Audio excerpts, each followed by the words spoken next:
আল্লাহ রসুল কিভাবে ঘুমিয়েছেন, আল্লাহ রসুল যখন খানা খেতে বসতেন কিভাবে বসতেন, কোন দোয়া পড়তেন। এজন্য সাহাবীরা শুধুমাত্র এক বেলাল নয়, আবু বকর সিদ্দিক, ওমর, আবু হুরায়রা, আলী, ওসমান রাদিয়াল্লাহু তাআলা আনহুম, তারা সকলেই আল্লাহ রসুলকে এত ভালোবাসতেন। এত ভালোবাসা পৃথিবীর মানুষ আর সকলে মিলেও আল্লাহ রসুলকে একজন সাহাবীদের যে ভালোবাসা সেটা কখনো সম্ভব হবে না, হবে।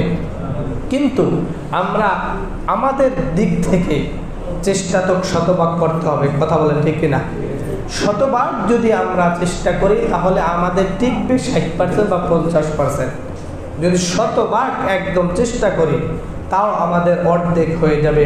কারণ রসুল যেইভাবে চলেছেন, যেইভাবে চলতে বলেছেন, এটা আমাদের কারো ফ্যামিলিতে সেটা হয় না। কারো ফ্যামিলিতে এটা আমরা অনুসরণ ঠিকভাবে পালন করতে পারছি না।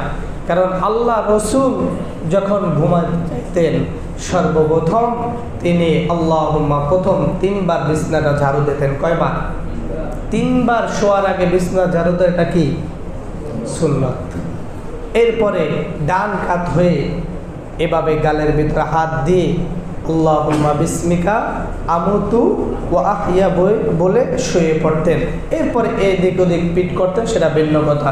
কিন্তু আল্লাহ রসুল যে এই যে শোয়ার আগে 3 বার বিছনা ঝাড়ু, ডান কাত হয়ে শোয়া, দোয়া পড়া কয়জনের করি বলেন? কয়জনের ফ্যামিলিতে আছে করি? কয়জনের সন্তানরা আছে এটা করি? বা আমরা নিজেরা করলে না সন্তানরা শিখবে? নিজেরাই তো করি না, সন্তানরা কিভাবে শিখবে? এজন্য উচিত আমরা করব, আমাদের সন্তানদেরকেও শিখাবো। আল্লাহ রসুল ঘুম থেকে আবার উঠে বলতেন আলহামদুলিল্লাহিল্লাযী আহইয়ানা বা'দা মা আমাতানা ওয়া ইলাইহিন নুশুর। কয়জন দোয়া করি? আমি তো না মাঝে মধ্যে ভুলে যাই, আমিও তো মাঝে মধ্যে ভুলে যাই। আমি যেখানে ভুলে যাই তাহলে আপনারা কয়জনে করেন? অনেক সময় খেয়াল থাকে না বা বেখেয়াল হয়ে যায়।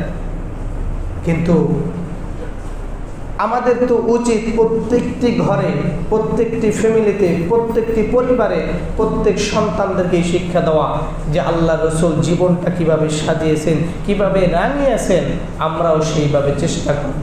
পারবো তো ইনশাআল্লাহ? আমাদের নিজেরা আমল করব, সন্তানদেরকেও আমল করতে বলবো, পরিবার বর্গ যারা আছেন তাদেরকেও বলবো। পারবো তো ইনশাআল্লাহ? আসুন আল্লাহ তাআলা আমাদের পূর্ণ আল্লাহ এবং আল্লাহ রসুলের আনুগত্য করার তৌফিক দান করুন। নিজে আমল করি, সন্তানদেরকেও আমল করার উৎসাহ দেই। আল্লাহ তাআলা আমাদের সকলকে আল্লাহ রসুলের আনুগত্য করে, আল্লাহ রসুলকে ভালোবেসে তার আদর্শবান হয়ে দুনিয়ার থেকে বিদায় নেওয়ার তৌফিক দান করুন। আমিন।